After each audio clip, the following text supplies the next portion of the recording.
Bonjour à tous, bienvenue à ce nouveau temps d'échange. J'ai la joie d'être avec le pasteur Hugues Nandjui. Bonjour Hugues. Bonjour Aurélien, bonjour à toutes et à tous. Aujourd'hui, j'aimerais te poser quelques questions au sujet de la Bible. Oui, très bien, allons-y. Que représente la Bible pour les chrétiens ? Pour nous protestants évangéliques, la Bible est la parole de Dieu. À cause de cela, elle est notre référence pour tous nos choix, pour toutes les questions liées à notre foi et à notre vie. Plusieurs personnes disent ne pas comprendre que l'on puisse croire que la Bible est la parole de Dieu. Ils disent que c'est un vieux livre, que c'est un livre écrit par des hommes. Qu'en penses-tu ? Alors, c'est clair qu'aujourd'hui, aligner ses choix de vie sur les enseignements de la Bible est tout sauf moderne. C'est même carrément dépassé, voire d'un autre siècle. Parce que comme tu l'as si bien dit tout à l'heure Aurélien, la majorité considère ce livre saint comme un vieux livre, ou alors un livre comme tous les autres, ou encore comme un simple livre écrit par des hommes plein d'erreurs et de contradictions, et ne comprennent donc pas pourquoi ce livre aurait plus d'importance et d'autorité que n'importe quel autre livre. Sauf que, comme c'est souvent le cas, la grande majorité des personnes qui disent ces choses connaissent très peu, voire pas du tout la Bible. Sinon, comment expliquer que des centaines de millions de personnes de tous bords, illustres scientifiques, politiques, sportifs de haut niveau, acteurs, chanteurs, enfin, à toutes ces personnes à travers tous les siècles ont fait et continuent de faire confiance à ce livre pour leur choix de vie quotidien. Le défi pour nous, c'est d'expliquer au plus grand nombre que la Bible est aussi digne de confiance que n'importe quel autre texte antique. Si nos auditeurs sont capables d'entendre ça, alors ils doivent se rendre à l'évidence que la Bible est ce qu'elle prétend être, c'est-à-dire la parole de Dieu. Oui, bien, mais comment pouvons-nous prouver que la Bible est digne de confiance ? Un bon point de départ pour éprouver la Bible concerne la personne de Jésus, car c'est lui qui est au centre de la Bible. Et c'est lui qui est non seulement le Seigneur, mais le modèle par excellence des chrétiens. Aussi, si nous arrivons à montrer que les textes qui relatent sa naissance, sa vie, sa mort et sa résurrection sont tout aussi authentiques et fiables que n'importe quel autre document historique, alors on peut affirmer que la Bible est digne de confiance. Ok, comment donc un ancien document est jugé digne de confiance ? Sans rentrer dans le détail, disons que l'examen des textes anciens concerne principalement le nombre de copies disponibles. L'impression n'existant pas à cette époque, les textes étaient recopiés à la main. Et le plus de copies on peut comparer, le plus on peut garantir la véracité des faits. Il concerne également la date qui sépare les événements du moment de leur consignation par écrit. Le plus tôt le texte était écrit, le plus on a de chances que les faits soient proches de la réalité. Et après examen, la bonne nouvelle, c'est que la majorité des historiens s'accordent pour confirmer l'authenticité du texte biblique. La Bible est le livre le plus répandu au monde et cela ne date pas d'aujourd'hui. Dès qu'ils ont pu être consignés par écrit, chacun de ces livres a été largement copié, plus que la majorité des livres de l'époque est largement diffusé. On trouve par exemple un peu plus de 10 000 exemplaires des textes du Nouveau Testament contre une dizaine seulement d'un ouvrage classique tel que La guerre des Gaules, écrit par Jules César.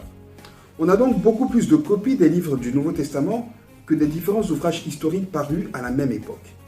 C'est ce qui fait dire à un spécialiste de la question que les preuves de l'authenticité des écrits du Nouveau Testament sont nettement plus solides que celles de nombreux textes classiques que personne n'a jamais songé à mettre en doute. Il ajoute que si le Nouveau Testament n'était qu'une collection de textes profanes, son authenticité serait généralement considérée comme inattaquable. Et les auteurs ? J'entends parfois dire par exemple que l'apôtre Jean n'est pas l'auteur de l'évangile portant son nom, etc., etc. En ce qui concerne les auteurs du Nouveau Testament, ils sont remis en question à tort. N'oublions pas qu'ils sont soit des témoins oculaires des faits qu'ils racontent, par exemple pour Matthieu ou Jean, soit des personnes qui ont recueilli le témoignage de témoins oculaires, notamment pour Luc ou Marc. Parfois ils se nomment, d'autres fois ils donnent des indices pour les identifier, ou ils sont simplement reconnus comme les auteurs par des personnes qui les ont bien connus. Ils donnent des repères historiques qui permettent à chacun de vérifier ce qui s'est passé. Ils donnent par exemple les noms des empereurs qui régnaient à l'époque, des gouverneurs qui étaient en place. Ils signalent de grands événements qui ont eu lieu à cette époque-là. Imaginons, pour donner un exemple, que je commence à raconter une histoire en disant « Moi, pasteur d'origine ivoirienne habitant à Dole, en France, en 2020, alors qu'Emmanuel Macron était président de la République et qu'Édouard Philippe était son Premier ministre, au moment de la grande pandémie de la Covid-19, voilà ce qui s'est passé.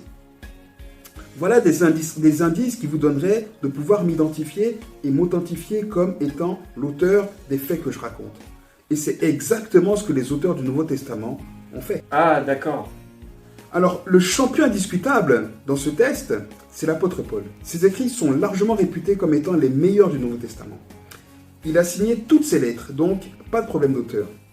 De plus, ces lettres sont reconnues comme les plus anciens documents du christianisme que nous possédons, plus anciens même que les évangiles. Paul est celui qui écrit le plus tôt, après les différents événements liés à la mort et à la résurrection de Jésus, avant Matthieu, Luc, Jean et les autres. Il écrit par exemple environ 25 ans seulement après l'ascension de Jésus pour ses lettres aux Corinthiens. Ce qui dans le contexte est un temps de séparation entre les faits et leur conciliation par écrit plus que correct.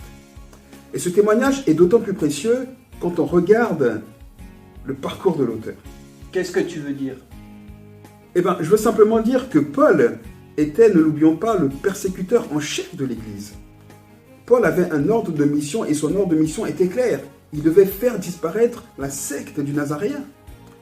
Pour que Paul, un homme instruit, froid, cartésien, religieux engagé et convaincu, se mette à défendre de la sorte la foi qu'il combattait, de deux choses l'une.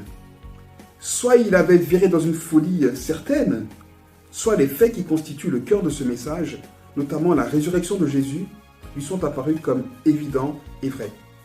D'ailleurs, quelqu'un a très justement dit que la conversion et l'apostolat de Paul, dûment considérés, constituent à eux seuls une preuve suffisante en faveur du christianisme. Encore une fois, ce témoignage renvoie chacun à sa propre méditation, à ses propres décisions. Chacun doit se positionner, décider s'il veut croire, s'il veut pousser la réflexion ou simplement continuer de vivre comme si tout cela n'existe pas. Pour ce qui me concerne, j'aimerais à nouveau t'encourager, mon ami, à pousser la réflexion, à faire le choix de creuser et de te poser les bonnes questions. Merci Hugues pour ces réponses. Merci à toi, Aurélien. Merci à vous de nous avoir suivis. N'hésitez pas à nous rejoindre sur notre page Facebook, Christ au cœur, à laisser votre commentaire ou même une question et nous prendrons le temps de vous répondre. À très bientôt.